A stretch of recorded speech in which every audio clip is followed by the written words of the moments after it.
जय मसीह तपाईहरु सबैजनालाई फेरि पनि यस कार्यक्रमको मार्फत तपाईहरु सबैजनासित भेट गर्न पाउनु मेरो लागि बडो आनन्द अनि खुसीको विषय हो र म तपाईहरुको जति पनि प्रेयरको रिक्वेस्टहरु छ यस जुन चाहिँ नम्बर तपाईले यसबाट देख्दै हुनुहुन्छ त्यहाँनेर तपाईले पठाउन सक्नुहुन्छ भनिकन म तपाईलाई सूचना दिन चाहन्छु अनि साथसाथै तपाईहरुमध्ये जति जनाले युट्युबमा हाम्रो यस कार्यक्रमलाई हेरिराख्नु भएको छ तपाईहरुको प्रतिक्रियाहरुको लागि धन्यवाद धेरै जनाले फोनहरु मार्फत हामीलाई तपाईले आशिष पाउनु भएको कुराहरु बताइराख्नु भएको छ तपाईलाई एकदमै धेरै धेरै धन्यवाद किनकि जब तपाईले प्रतिक्रियाहरु लेख्नुहुन्छ अनि पठाउनुहुन्छ त्यसले हामीलाई अझै बढी परमेश्वरको राज्यको निम्ति उभिने अझै त्यसलाई प्रोत्साहन हामीलाई मिल्दछ र तपाईहरु मध्ये जति जनाको नि प्रार्थनाको निवेदनहरु छ यस समय तपाईले जुन प्रकारको नम्बरहरु स्क्रिनमा देखिराख्नु भएको छ तपाईको प्रार्थनाका निवेदनहरु तपाईले त्यहाँनेर पठाउन सक्नुहुन्छ अनि हाम्रा बहिनीहरु हाम्रा छोरीहरुले तपाईहरुको निम्ति निश्चय नै प्रार्थना गरिदिनेछन्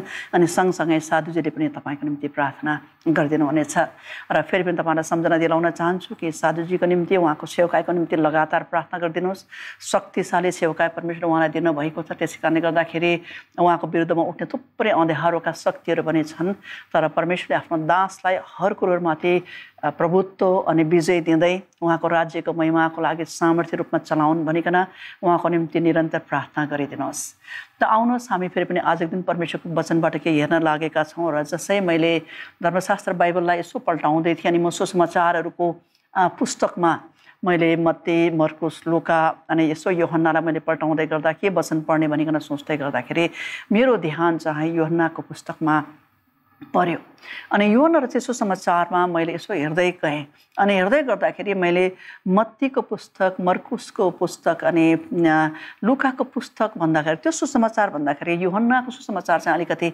भिन्दै भेट्टाएँ किनकि थुप्रोवटा कुराहरु चाहिँ त्यहाँनेर अलग प्रकारले लेखिएको रहेछ अनि कतिवटा विशेष गरिकन सुरुवात नै यो जुन चाहिँ सुसमाचारको पत्र छ यो सुसमाचारको सुरुवात नै अलिकति बेग्लै प्रकारले लेखिएको रहेछ जुन प्रकारले मत्तीमा मर्कुसमा अथवा लुकामा मैले भेटाइन अनि मैले यसो सोचिरहेको थिएँ कि किन चाहिँ यो यस्तो भयो अनि किन चाहिँ यूहन्नाले मात्रै अलगै प्रकारले लेखे किन चाहिँ तिनको सुसमाचार अलिकति अन्य सुसमाचार भन्दाखेरि बेग्लै भयो अरूमा थुप्रो हामी घटनाहरूको बारेमा देख्छौँ मिराकल्सहरूको बारेमा देख्छौँ तिनको सुसमाचारमा पनि यो कुरो लेखिएको छ तर त्यो सँगसँगै तिनले चाहिँ आफ्नो यस सुसमाचारको पत्रमा चाहिँ हामी विशेष गरिकन प्रभु येशू ख्रीष्टसँगको घनिष्ठता अनि उहाँको हृदयका गहिरा कुराहरू यहाँनिर प्रकट गर्नुभएको कुराहरू चाहिँ हामी यूहन्नाको सुसमाचारमा भेटाउँछौँ अनि जुन चाहिँ कुराहरू चाहिँ हामीले सायदै अन्य तीन पत्रीहरूमा हामी भेटाउँदैनौँ अनि मैले यो पढ्दै जाँदाखेरि पहिलो वचन यूहन्नाको पहिलो अध्याय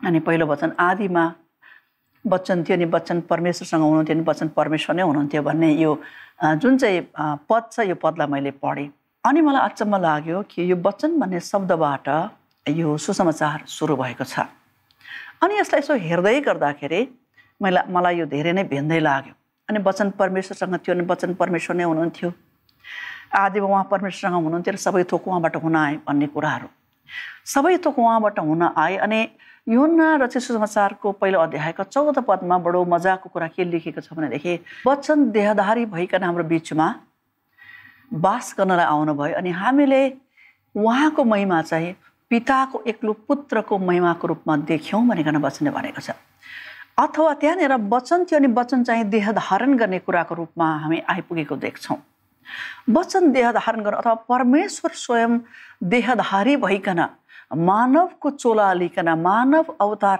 लिकन हाम्रो बीचमा वास गर्नलाई आउनुभयो मैले योभन्दा अगाडिको मेरो प्रसारणमा तपाईलाई बताइराखेको थिएँ कि धेरैचोटि परमेश्वरले तपाईँ र मलाई दिनुभएको जुन चाहिँ यो ठुलो बलिदान अनि यो उदाहरण मुक्ति छ यो उदाहरण मुक्ति चाहिँ सिधैमा तपाईँ र मैले यसको कुनै मूल्य नतिर्नु परेको कारणले गर्दाखेरि हामी मध्ये धेरै ईसाईहरूले यसलाई बडो हल्का रूपमा लिन्छौँ अनि हामीले परमेश्वरको अनुग्रहलाई चाहिँ के गर्छौँ भनेदेखि पाप गर्ने एउटा भाँडोको रूपमा अनुग्रह हुनुहुन्छ परमेश्वर अनुग्रही हुनुहुन्छ कि परमेश्वरले माया गरिराख्नुहुन्छ उहाँ रिसाउनुहुन्न उहाँ त एकदमै क्षमाशील हुनुहुन्छ भन्ने कुरोप्रति हाम्रो ध्यान अनि त्यसलाई चाहिँ हामी यति साह्रो बढाउँछौँ कि हामीले जस्तै जीवन जिउँदाखेरि पनि परमेश्वर क्रोधित हुनुहुन्न अनि उहाँले हामीलाई के गर्नुहुन्न दण्ड दिनुहुन्न भन्ने कुरोलाई चाहिँ हामी परमेश्वरको वचनलाई चाहिँ हामी आफ्नो फाइदाको लागि बङ्गाउँछौँ प्रियहरू तर त्यसो होइन। धर्मशास्त्र बाइबलले भन्छ कि परमेश्वरको पवित्रता त्यत्तिकै जो पुरानो करारमा थियो त्यत्तिकै उहाँ नयाँ करारमा हुनुहुन्छ। उहाँ त्यत्तिकै पवित्र हुनुहुन्छ। कुनै पनि प्रकारले उहाँको पवित्रतामा कमी आएको छैन। तर परमेश्वरले तपाईँ र मेरो जीवनमा गर्नुभएको उहाँको यो जुन चाहिँ बलिदान छ यो चाहिँ यति साह्रो शक्तिशाली अनि के छ, महान छ। अनि यसको महत्त्व र मूल्यलाई चाहिँ तपाईँ र मैले बुझ्नु जरुरी छ। अनि यहाँनिर हामीले वचनमा हेर्दै गर्दाखेरि पहिलो राजा 8 अध्यायको 27 पदमा राजा सुलेमानले एउटा शक्तिशाली प्रार्थना गर्नुभएको रहेछ। जब तिनले आफ्नो बाबुको इच्छा अनुसार, आफ्नो बाबुले तिनलाई निर्देश दिए अनुसार एउटा ठुलो मन्दिर तिनले बनाए, एकदमै भव्य मन्दिर तिनले बनाए। अनि त्यो भव्य मन्दिरको समर्पणको समयमा तिनले यसरी प्रार्थना गरेका रहेछन्। आउनुहोस् हामी त्यस पदलाई पढ्न लागेका छौँ, पहिलो राजा 8 अध्यायको 27 पदलाई। तर के परमेश्वर निश्चय नै पृथ्वीमा वास गर्नुहुन्छ र? स्वर्गहरू र स्वर्गभन्दा पनि उच्च स्वर्गमा तपाईँ अटाउनुहुन्न भने मैले निर्माण गरेको यो मन्दिरमा त झन् कसरी अटाउनुहुन्छ? यहाँनिर तपाईँले हेर्नुभयो भनेदेखिलाई हामी राजा सुलेमानले के भनिरहेको छ भनेदेखिलाई, मैले यो मन्दिर त बनाएँ हे परमेश्वर, हे यहोवा परमेश्वर, अनि यस मन्दिरमा म तपाईँलाई निम्त्याउन लागेको छु। तपाईँको उपस्थिति चाहिँ यस मन्दिरभित्र आओस् भनिकन म चाहन्छु, म इच्छा गर्छु। तर मलाई एउटा शङ्का लागेको कुरो चाहिँ तपाईँ यत्रो ब्रह्माण्डलाई बनाउनुहुने परमेश्वर, यत्रो भूमण्डललाई बनाउनुहुने परमेश्वर, यतिका शक्तिले, यतिका पराक्रमले, स्वर्गको ऐश्वर्यले तपाईँ परिपूर्ण हुनुभएको परमेश्वर, अत्यन्त ओजस्वी, अत्यन्त तेजस्वी, अत्यन्त ज्योतिमा विराजमान हुनुहुने परमेश्वर, जसको बारेमा बाइबलले भन्छ कि उहाँलाई देख्न सकिँदैन। के तपाईँ जस्तो महान अनि यति साह्रो पराक्रम र यति साह्रो सामर्थ्य परमेश्वर चाहिँ म जस्तो मान्छेको हातले बनाएको यो मन्दिरमा तपाईँ आउनु सक्नुहुन्छ, तपाईँ अटाउनुहुन्छ र? त्यो चाहिँ तिनको मनको प्रश्न थियो प्रिय। आजको दिन नयाँ करारमा आइकन भने तपाईँ र मैले परमेश्वरलाई गर्नुपर्ने प्रश्न पनि यही नै हो प्रिय। सारा ब्रह्माण्डलाई बनाउनुहुने परमेश्वर, सारा भूमण्डलको रचयिता नै सृष्टिकर्ता परमेश्वर, जसले चाहिँ यो सारा भूमण्डललाई बनाउनु भयो, तपाईँलाई बनाउनु, मलाई बनाउनु भयो। तपाईँ जस्तो अनि म जस्तो मान्छेको लागि उहाँले के गर्नुभयो? आफ्नो जीवनलाई बलिदान गर्नुभयो। परमेश्वर मानव हुनु, आफ्नो पुत्र येशूमा भइकन मानवको चोला लिएर जुन चाहिँ यस धरतीमा उहाँ आउनु भएको छ, यो चाहिँ सानो कुरा होइन, यो चाहिँ साधारण कुरा होइन।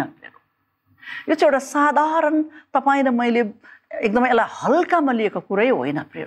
यो महत्त्वलाई चाहिँ यदि तपाईँ र मैले बुझ्न पायौँ अनि बुझ्ने कोसिस गऱ्यौँ भनेदेखिलाई परमेश्वरको यति महान महिमा र उहाँको प्रेमलाई तपाईँ र मैले बुझ्न सक्छौँ। धेरैचोटि तपाईँ र म पापमा लडी हिँड्छौँ किनभनेदेखि हामीले परमेश्वरको प्रेमलाई कहिले पनि बुझ्ने कोसिस गरेनौँ।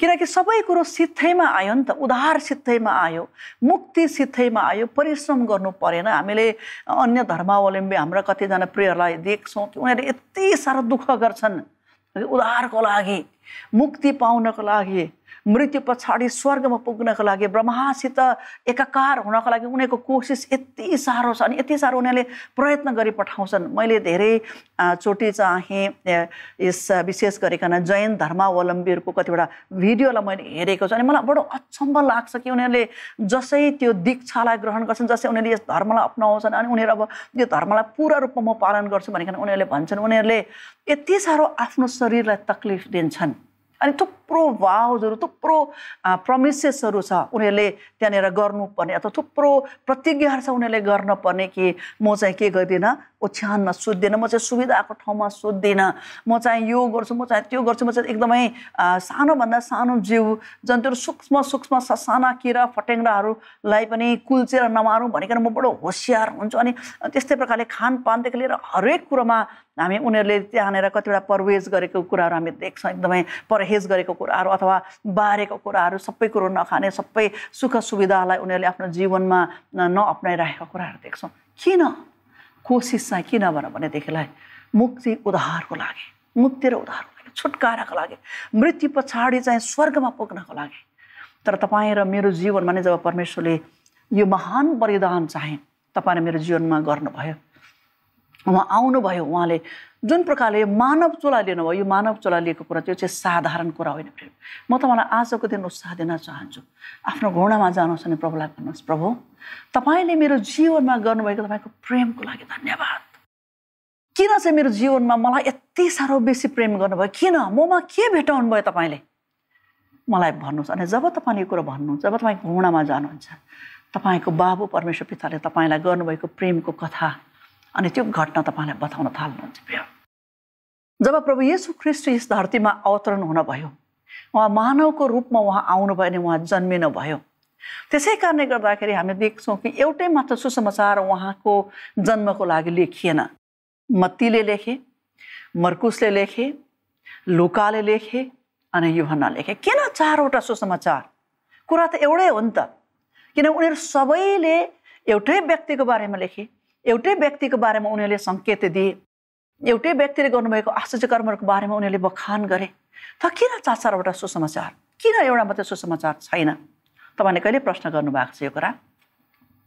धेरैचोटि हामी एकदमै संसारका कुराले हाम्रो हृदय यति साह्रो भरिएको छ, शरीरको आवश्यकताले हाम्रो जीवनको जुन प्रकारका हाम्रो प्रायोरिटिजहरू, हाम्रो प्राथमिकताहरू यस्तो प्रकारले त्यसले लगिदिएको छ कि हामी परमेश्वरको आत्मिक कुराहरूलाई सोच्न बिर्सन्छ। प्रिय, तर अनन्तकालीन स्वर्गसम्म पुग्ने कुराहरू चाहिँ आत्मिक कुराहरू मात्रै हो। यो शरीर एक दिन खत्तम भएर जान्छ। तपाईँले थुपार्न भएको धन सम्पत्तिहरू तपाईँले बोकेर लैजान सक्नुहुन्न। तपाईँले माया गर्नुभएको परिवारहरू, आफन्तहरू सबैलाई तपाईँलाई मैले त्यागेर जानुपर्छ। अनि अनन्तकालसम्म तपाईँसँग जानुपर्ने यदि कुनै कुरा छ भनेदेखि यो चाहिँ हो तपाईँ अनि परमेश्वर बिचको सम्बन्ध अनि तपाईँ र मेरो आत्मिक जीवन। प्रिय, मत्ती, मर्कुस, लुका अनि यूहन्ना चार व्यक्तिहरूलाई परमेश्वरले उहाँको सुसमाचारलाई लेख्नका निम्ति उहाँले प्रयोग गर्नुभयो। मैले अघि तपाईँलाई भने एउटै व्यक्तिको बारेमा एउटै घटनाहरू प्राय प्राय लेखिएका हुन्, अलिअलि भिन्नता भए। तर किन चारवटा व्यक्तिहरू? तपाईँलाई थाहा छ कि जब पनि कुनै कुरोको फिल्माङ्कनहरू गरिन्छ, जब पनि कुनै डकुमेन्ट्रीहरू बनाइन्छ, त्यहाँनिर हामी थुप्रो क्यामेराहरू देख्छौँ। किन एउटै क्यामेराले हुँदैन? मलाई धेरैचोटि लाग्थ्यो कि एउटै मात्र क्यामेराले सबै भइहाल्छ। अनि जस्तै म यस कार्यक्रम पनि यहाँनिर म सुटिङ गरिराखेको छु, यहाँनिर कतिवटा क्यामेराहरू, थुप्रै क्यामेराहरू यहाँनिर के भइराखेका छन्, चालु भइराखेका छन्। अनि किन चाहिँ भनेर भन्दै गर्दाखेरि यो क्यामेराहरूको अलग अलग कामहरू छ। एउटा क्यामेराले एउटा एङ्गलबाट, एउटा कोणबाट खिच्छ भनेदेखिलाई अर्को क्यामेराले अर्को कोणबाट खिच्छ। अनि कुनै क्यामेराले तपाईँको नजिकको सटलाई वा तपाईँको क्लोज सटलाई लिइरहेको हुन्छ भने कुनै क्यामेराले चाहिँ तपाईँको डल्लै सटलाई, तपाईँको पछाडिको ब्याकग्राउन्डहरूलाई, तपाईँको पछाडिको पृष्ठभूमिहरूलाई पनि लिइराखेको हुन्छ। यी चारजना परमेश्वरका चेलाहरूले, परमेश्वरका दासहरूले किन चाहिँ प्रभु येशू ख्रीष्टको जन्मको बारेमा, उहाँको मानव अवतरणको बारेमा चारवटा अलग अलग सुसमाचार उनीहरूले लेखे भनेर भन्दै गर्दाखेरि, चारै व्यक्तिले लेखे, सुसमाचार एउटै थियो, चारै व्यक्तिले लेखे भनेर भन्दै गर्दा हरेकले चाहिँ प्रभु येशू ख्रीष्टको एक पक्षलाई देखाइराखेको थियो। ती जम्मै क्यामेराहरूले अलग अलग एउटा मानिसको व्यक्तित्वलाई अलग अलग दृष्टिकोणबाट देखाइराखेको जस्तै यी चारै व्यक्तिहरूले अलग अलग दृष्टिकोणबाट प्रभु येशू ख्रीष्टको बारेमा, उहाँको मानव अवतरणको त्यस कार्यलाई उनीहरूले देखाइराखेको थिए। किनकि सारा भूमण्डलको नै, सारा ब्रह्माण्डको परमेश्वर चाहिँ यस पृथ्वीमा आफैलाई तल झारेर, आफैलाई एकदमै निम्न आफ्नो सृष्टिहरूमध्ये एक जस्तै बनाइकन, तपाईँ र म जस्तै बनाइकन 9 महिना एउटा कुमारी आमाको गर्भमा रहिकन अनि एउटा आम बालकले जन्म लिए जस्तै गरिकन जन्म लिनुभएको जुन चाहिँ घटना थियो, जुन प्रकारको यो कार्य थियो, यो कार्य चाहिँ यति साह्रो शक्तिशाली अनि सारा स्वर्ग यो कार्यलाई हेरेर छक्क परिराखेको थियो। सारा स्वर्गदूतहरू यो कार्यलाई हेर्दै गर्दाखेरि उनीहरूको मन यति साह्रो अचम्बित भएको थियो। एउटा सकिङ खबर थियो यो उनीहरूको लागि कि यो सारा भूमण्डललाई अनि यो सारा ब्रह्माण्डलाई बनाउनु हुने परमेश्वरले यो मान्छे जातिमा चाहिँ के चाहिँ देख्नु भएको छ, जुन कारणले गर्दाखेरि यो मानिसलाई बचाउनको खातिर, यो मानिसको छुटकाराको खातिर, यो मानिसको उद्धार अनि मुक्तिको खातिर, यो मानिसको अनन्त जीवनको खातिर अनि यो मानिसको हर प्रकारको शारीरिक अनि मानसिक आवश्यकताको खातिर यो ब्रह्माण्डको मालिक परमेश्वरले पनि के गरिराख्नु भएको छ, आफैलाई मानवको रूपमा, आफ्नो पुत्र येशू ख्रीष्टको रूपमा यस संसारमा पठाउनको लागि तयार पारिराख्नु भएको छ। त्यसै कारणले गर्दाखेरि यो कार्य यति साह्रो भयङ्कर थियो, यो कार्य यति साह्रो शक्तिशाली थियो, जुन कार्यको कारणले गर्दाखेरि एउटै मात्र व्यक्तित्व होइन तर चार व्यक्तिहरूद्वारा परमेश्वरले उहाँको यस जन्मको, प्रभु येशू ख्रीष्टको मानव अवतरणको यस कार्यलाई उहाँले सुसमाचारहरूमा प्रकट गर्नुभयो। त्यसै कारणले गर्दाखेरि मत्तीले लेखे, जबकि मतीले लेख्दै गर्दा तिनको ध्यानमा तिनको नजरमा तिनले दर्शकहरू चाहिँ कुन दर्शकहरूलाई प्रमुख ध्यानमा राखे भन्दै गर्दाखेरि यहुदीहरूलाई। त्यसै कारणले गर्दाखेरि समय पुरा भएको छ भन्ने कुरो चाहिँ बारम्बार तिनको पत्रीहरूमा हामी देख्छौँ, तिनको सुसमाचारमा हामी देख्छौँ। उता मर्कुसलाई हामीले हेऱ्यौँ भनेदेखि मर्कुसले आफ्नो ध्यानमा तिनले रोमी साम्राज्यका मानिसलाई, रोमी नागरिकहरूलाई सोचेर तिनले मर्कुसको सुसमाचारलाई लेखेका हुन्।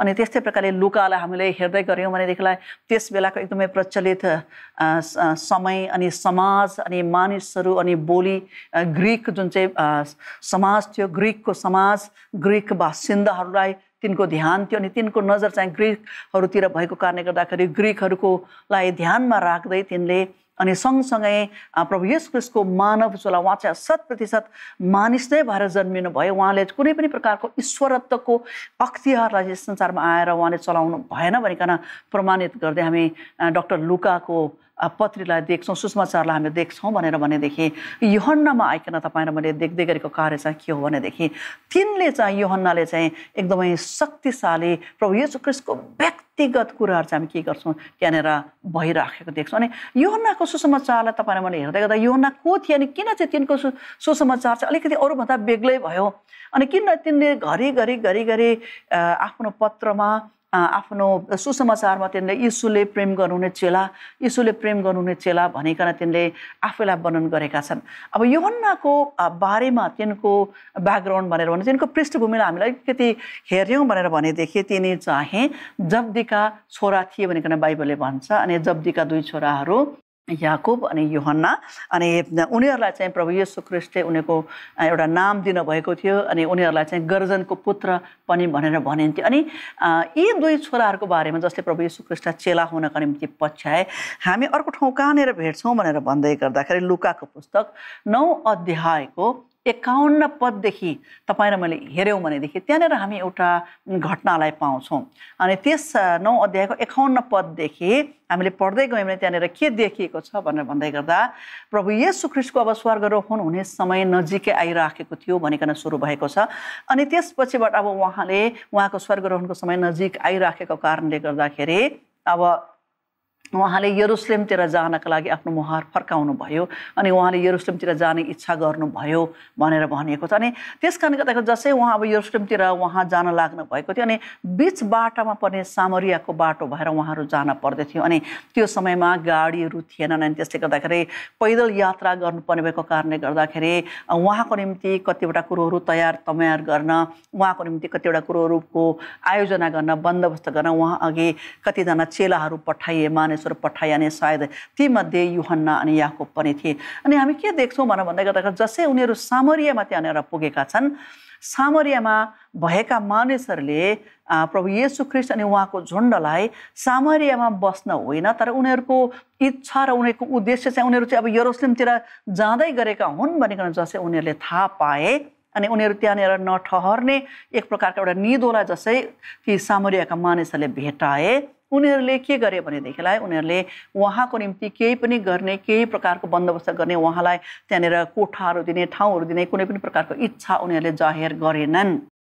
अनि प्रभु येशू ख्रीष्टको जुन चाहिँ यात्रा थियो त्यो यात्रामा त्यहाँनिर चाहिँ उहाँलाई कुनै पनि प्रकारको स्वागत भएन सामरियामा।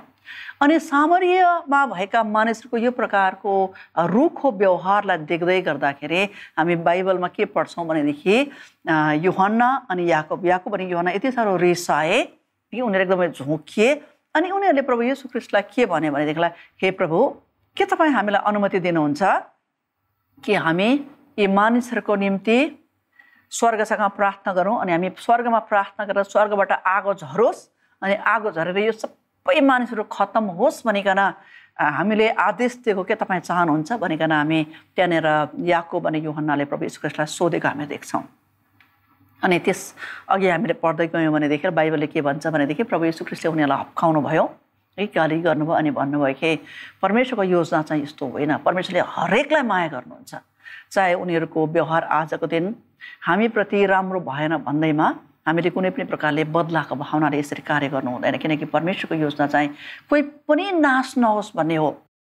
अनि यहाँनिर तपाईँले यूहन्ना अनि याकुबको जुन प्रकारको उनीहरूको चरित्र छ त्यसलाई तपाईँले देख्नुभयो भने यो सुरुवाती दिनहरू अथवा प्रभु यीशु ख्रीष्ट सँगसँगै उनीहरूले उहाँको चेलापनको रूपमा उनीहरू उहाँलाई पछ्याइराखेका थिए अनि प्रभु यीशु सँगसँगै उनीहरू सेवकाई गर्न हिँडिराखेका थिए। उनीहरूले थुप्रै प्रकारको आश्चर्य कर्महरू देखिराखेका थिए, अनुभव गरिराखेका थिए। अनि त्यस कारणले गर्दाखेरि चाहिँ उनीहरूको मनमा एक प्रकारको एउटा घमण्ड हामी यहाँनिर आएको देख्छौँ। अनि यी दुई भाइको विचार चाहिँ के थियो भनेदेखि हामी प्रभु यीशु ख्रीष्टले अनुमति दिनुभयो भने हामी जे पनि गर्न सक्छौँ, हामी बदला लिन सक्छौँ। अनि यस प्रकारको एउटा बदलाको भावना भएका व्यक्तिहरू एकदमै अहिलेको भाषामा भन्नुभन्दा एकदमै मानिसहरू कि प्रभु यीशु ख्रीष्टको पछाडि लाग्न सक्ने अथवा उहाँको चेला हुने प्रकारको गुण नभएका मानिसहरू, किनकि प्रभु यीशु ख्रीष्ट एकदमै सहनशील हुनुहुन्थ्यो, एकदमै धैर्यवान हुनुहुन्थ्यो। कि कल्भरीको क्रुसमा उहाँलाई कुट्दा पिट्दा कोराले हिर्काउँदा अनि हर प्रकारले उहाँलाई अपमानित गरिकन यो उहाँलाई चुनौती दिँदाखेरि त परमेश्वरको पुत्र होस् भनेदेखिलाई अहिले क्रुसबाट झर, अहिले तेरो फौजलाई बोला भन्दै गर्दाखेरि उहाँ परमेश्वरको पुत्रै हुनुहुन्थ्यो, तर पनि उहाँले के गर्नु भएन, त्यो अनुसारले कार्य गर्नु भएन। उहाँले यति साह्रो सहनु भयो, बाइबलले भन्छ उहाँ यति साह्रो नम्र हुनुभयो, त्यहाँदेखि मुनि जाने, त्यहाँदेखि अझै नम्र हुने चाहिँ ठाउँै थिएन। अनि यिनै याकुब अनि यूहन्ना जो चाहिँ गर्जनका पुत्र त्यो दिनहरूमा भनिन्थ्यो, जसले प्रभु यीशु ख्रीष्टलाई पछ्याए। हामी पछिबाट आएर के देख्छौँ भनेदेखिलाई प्रभु यीशु ख्रीष्टलाई पछ्याउँदै जाँदा प्रभु यीशु ख्रीष्टको घनिष्ठ रूपमा उहाँसँग हिँड्दै जाँदाखेरि यो चेलाहरूको जीवनमा यति शक्तिशाली परिवर्तन आयो, यति साह्रो सामर्थ्य परिवर्तन आयो। अनि यिनै चेलालाई परमेश्वरले के गर्नुभयो, पछिबाट कि प्रभु यीशु ख्रीष्टको दोस्रो आगमन नभइन्जेलसम्म उहाँको आगमनको नजिकमा हुने सबै घटनाहरूको विवरण दिनका लागि परमेश्वरले उहाँलाई चाहिँ बोलावट दिनुभयो। येशू ख्रीष्टसँग जब तपाईँ र म हिँड्छौँ नि हाम्रो जीवन के हुँदै जान्छ, परिवर्तन हुँदै जान्छ। तपाईँ अनि मेरो जीवन पनि परिवर्तन हुन जरुरी छ। यदि तपाईँले मैले आजको दिन थुप्रै भए प्रभु यीशु ख्रीष्टलाई पछ्याएको तर हाम्रो व्यवहार, हाम्रो चरित्र, हाम्रो चालचलनमा कुनै पनि प्रकारको भिन्नता छैन भने आजको दिन तपाईँले मैले सोच्ने अनि जाँच्ने समय आएको छ। आउनुहोस् प्रिय हामी प्रार्थना गरौँ। प्रभु परमेश्वर, जब हामी तपाईँ येशूसँग हिँड्छौँ, तपाईँको घनिष्ठतामा हिँड्छौँ, तपाईको मार्गमा हिँड्छौँ अनि तपाईँलाई हाम्रो प्रभु भनिकन मानिलिन्छौँ अनि तपाईँलाई हाम्रो जीवनको हरेक क्षेत्रमा प्रभुत्व गर्न दिन्छौँ, हाम्रो जीवन बदलिँदै जान्छ। जसरी जब्दीका छोराहरू याकुब अनि यूहन्नाको जीवन बदल्यो, जसै उनीहरू त्यस डरलाग्दो बदला लिने स्तरबाट तपाईँलाई प्रेम गर्ने चेलाका रूपमा प्रभु परमेश्वर तपाईँले आफ्नो दासलाई लिएर आउनुभयो। तपाईँ येशूसँग हिँड्दै जाँदाखेरि हुने थुप्रो परिवर्तनहरूमध्ये एउटा परिवर्तन चाहिँ देखिने परिवर्तन हो, जसलाई चाहिँ सारा संसारले देख्नुपर्छ। प्रभु म यो प्रार्थना गर्छु आजको दिन जतिजना प्रिय तपाईँका छोराछोरीले यस कार्यक्रमलाई हेरिराखेका छन्, जतिले भनिराखेका छन् कि प्रभु म पनि तपाईँलाई पछ्याउन चाहन्छु, म पनि मेरो जीवनमा तपाईँको परिवर्तनको आगोलाई बाल्न चाहन्छु, तपाईँले अनुग्रह गर्नुहोस्। पवित्र आत्मा, हामी आफ्नो शक्ति र बुद्धिमा के पनि गर्न सक्दैनौँ जबसम्म तपाईँले हामीलाई सहायता गर्नुहुन्न। म यो प्रार्थना गर्छु तपाईँले अनुग्रह गर्नुहोस् ताकि प्रभु तपाईँका छोराछोरीको जीवनमा तपाईँको साँचो परिवर्तन अनि तपाईँको प्रभुत्व आउन तपाईँले मद्दत गर्नुहोस्। सबै कुराको लागि धन्यवाद, येशू प्रभुको नाउँमा, आमेन। त प्रियहरू, अब यस कार्यक्रमबाट म फेरि पनि तपाईँहरू सबैजनासँग बिदा लिन चाहन्छु। अर्को सप्ताह यसै समय यही कार्यक्रमको अन्तर्गत फेरि पनि तपाईँहरूसित भेट्ने आशा साँच्दै। जय मसीह। हाम्रो ठेगाना यस प्रकार छ: Jesus ministries, post box 15, Kalimpong 734301, Paschim Bengal, Bharat. Telephone number 255052।